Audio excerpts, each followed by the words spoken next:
Hey YouTube, I know my channel is more about how to fix stuff. Today we're gonna make some bread. It's been quarantined for months. We are, what is it, halfway through May now. Okay, Jackie's helping film. Thanks, Jackie.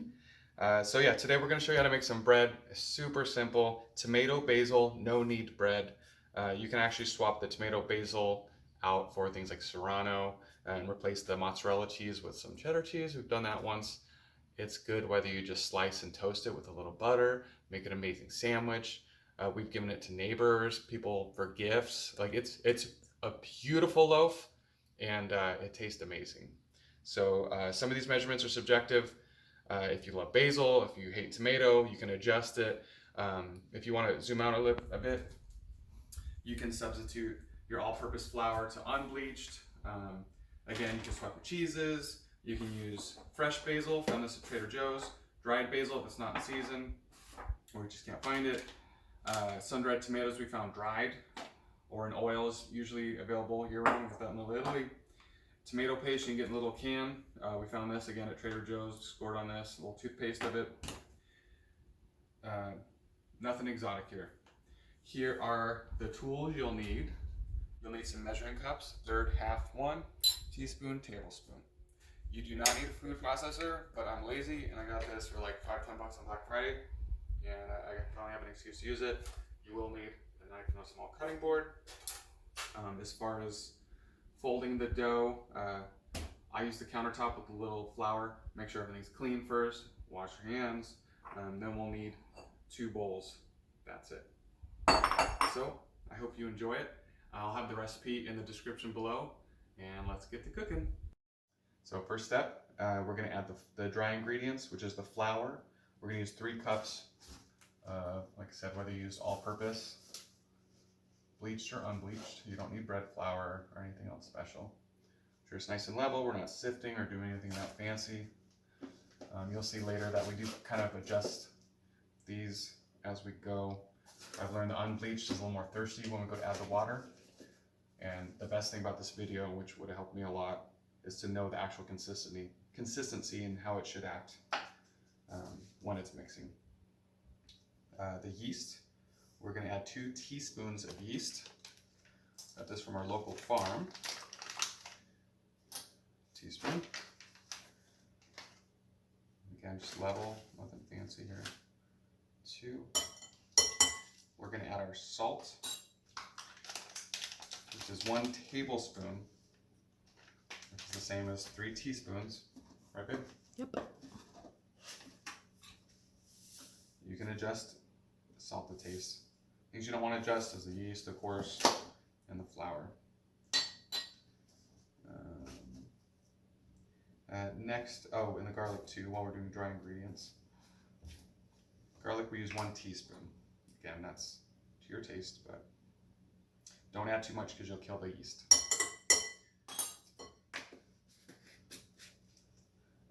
To this mixture, and I'm weird, I kind of like to whisk it together to make sure the yeast gets incorporated across the flour, along with the flavors like the salt and the garlic. And it's pretty easy to clean a dry whisk. I will rinse it. But. Next, again, lots of variables with this part, is the sun-dried tomatoes and basil. We're always going to add 1/3 cup of sun-dried tomatoes. Add more, add less. You can hand chop this. That's what we did before I realized, hey, we can just put it in here because I like to be lazy. I mean, efficient. Don't squish them in here. Keep them a little loose. There's no wrong way to do this. It doesn't affect the chemistry of the bread. Another big subjective thing is the basil. If I told you to put 3 leaves in here, they could be as huge as this monster or as cute and little as this guy. I would say maybe 1.5 of these guys, 2 if you're really crazy with it. The flavors doesn't really vary. Sometimes with like really tiny peppers, they can be spicier than the big ones. Doesn't seem to be the case with the basil leaves. So I'm going to put 3 kind of normal size and that giant one. That should be about right. Like I said, the only time we've done it bad is when we put, I didn't leave my instructions very accurate, and someone put like a third cup of this in the loaf, and it was very bitter and overpowering. If you're gonna use dry, of course it's like basil concentrate. I think we agreed 1 to 2 teaspoons of this for your loaf. So I'm gonna go ahead and blend this together. I'm gonna add it to this.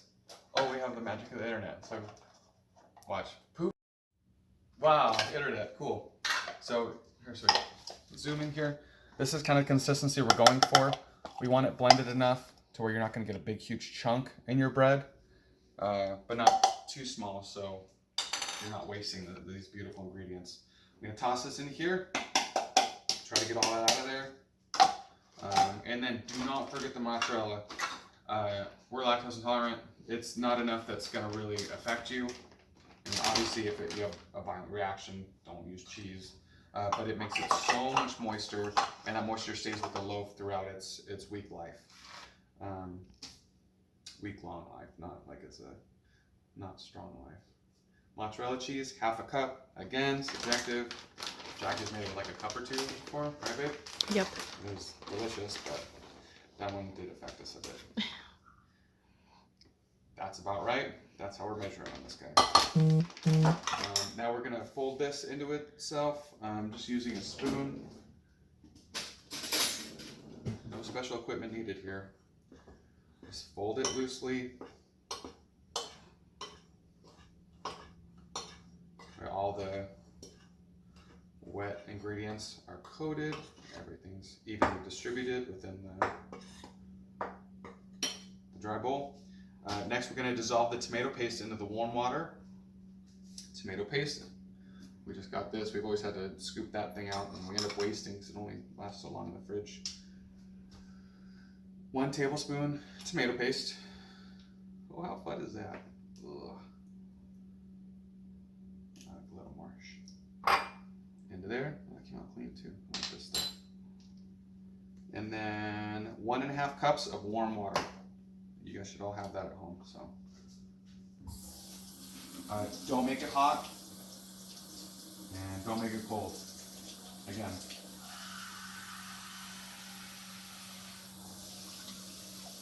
That's my one. I'm going to let that run for a bit to get a little hotter, to even out that not so warm cold.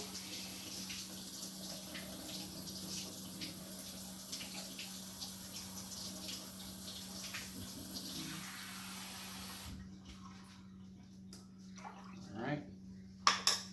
And then I'm going to just to save dishes, lightly dissolve that paste into that water. Make sure there's no chunks, because when you go to add it in there, you'll have a big old chunk of tomato paste. You can use a whisk, you can use a fork, you can use whatever you want, but a spoon seems to work just fine, and I don't like doing dishes. There we go, poor people soup. We're going to add this in here.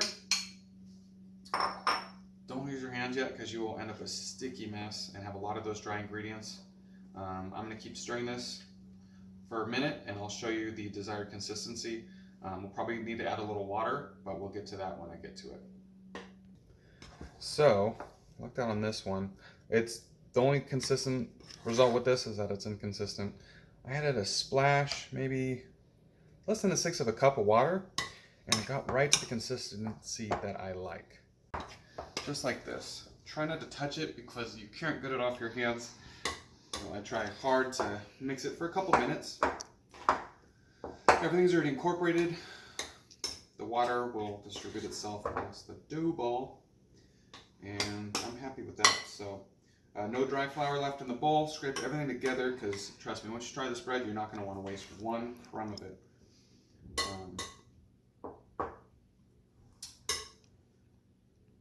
Now's the fun part, where we get to let it sit somewhere covered for 1 hour. Every other bread recipe calls for proofing. This one doesn't, but I have noticed if you leave it, we usually use, you can just kind of point in the general direction. This is our toaster oven. Apparently your bread should proof no higher than 90 degrees. We just keep it on warm, and it makes a nice little timer for us too. If you don't want to get the bottom too warm, I usually fold a paper towel. Again, this is my own thing. Do what you're gonna do. And just cover it with whatever. It doesn't matter. Magical internet time. Let's fast forward to 1 hour. Dude. All right, it's been an hour. The thing went ding. You can see how big it got. That there. Who's blobby? Put a little flour down. Check, you got these beautiful little canisters. I love them. Flop it down. You may need to help it a little bit. Oh, look at that. Zoom in on that. Look at that cool texture. That always trips me out. That's cool, huh? Scrape the rest. This time you will use your hand. You're just going to have to get sticky. I'm going to toss some flour in your hand so it doesn't get too sticky. Next part, we're going to just fold it over on itself 5 to 6 times. Fold it in half. Fold it in half the other way. Fold it in half. Fold it in half. If you've kneaded bread before, if it gets sticky on there, put a little more. You're folding it for 6 to 8, sometimes 10 minutes. This is all this takes. All right, and then I like to make it look kind of pretty. And then we plop it on some parchment, and that's how hard that step is. I like these parchment squares because they don't curl up on you, but normal parchment's just fine. While we wait for this, I'm gonna preheat the oven. We'll do that next.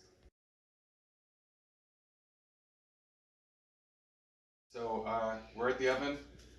Let's crank it up to 425.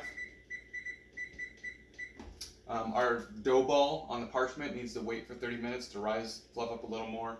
While we do that, we're going to preheat and put your Dutch oven inside the oven while it preheats. I thought a Dutch oven had to be, the ones you'd see on like Martha Stewart or something, where it's smaller. Usually, was it like ceramic or something, or porcelain? I don't know. Fancy. I actually went to Target because I'm like, hey, I'm going to invest in some cooking supplies, and they called something similar to this a Dutch oven as well. Some are slightly rounded, some are straight. For me, it's pasta pot, soup pot, Dutch oven. As long as there's a lid on it that fits. Make sure you have enough room. Don't put it too close to the top. Don't put it on the bottom either, because the bottom will scorch as that heat comes up.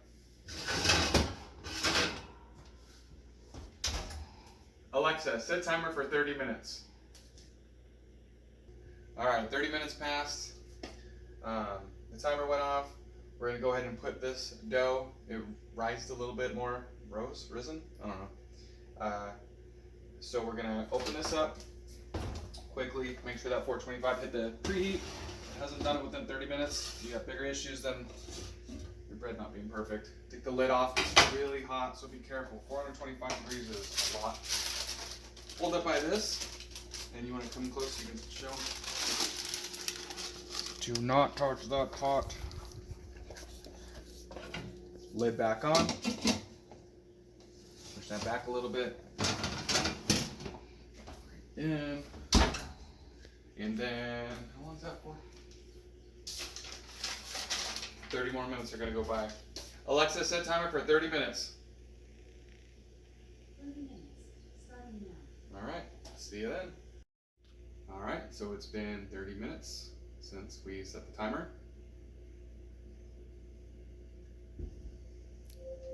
There it is. Alexa, stop. And then we're going to set the next timer for 15 minutes, and then it's done. Alexa, set timer for 15 minutes. 15 minutes. Starting now. All right. So, pull it out. I'm actually making 2, and I'd suggest making 2 if you have the need for multiple, just because you're doing the process in an hour at a time. I want to make a couple. I'm actually making one for Jackie's cousin, so. And that's it. So, see you in another 15. All right, there it is. It's been 15 minutes. Alexa, stop. And you've made some amazing bread. Careful not to burn yourself. Just came out a little toasty. You want them out of there so they stop cooking. Turn that off. I'm going to pick it up very carefully by the parchment. Put on a nice countertop. You're going to have to let them cool before you cut into them. If you're not sure if they're done all the way or overdone, check the bottom. It's a little on the dark side, but that's okay. They're hot to the touch, so be careful. A little dark. That's okay. The instructions said 15 to 20 minutes. At 15 minutes, they seem to be a little overdone, so adjust with your oven accordingly. And then after these things cool off, give it half hour at least. We're going to slice into that and show you how amazing they look. Jackie's cutting a piece for us. And that's what the inside looks like. It's absolutely beautiful, as is the bread. Yum. The whole house has smelled so good during this whole cooking process. So we sliced some bread, a little bit of butter, put it in the toaster, but we ate it all. We're here a couple hours later, and she made these amazing sandwiches. I mean, look at this bread. It's beautiful. Hope you guys like it. Make sure to comment, subscribe, and like this video. Yeah, let us know how you like it in the comments. Thanks for watching.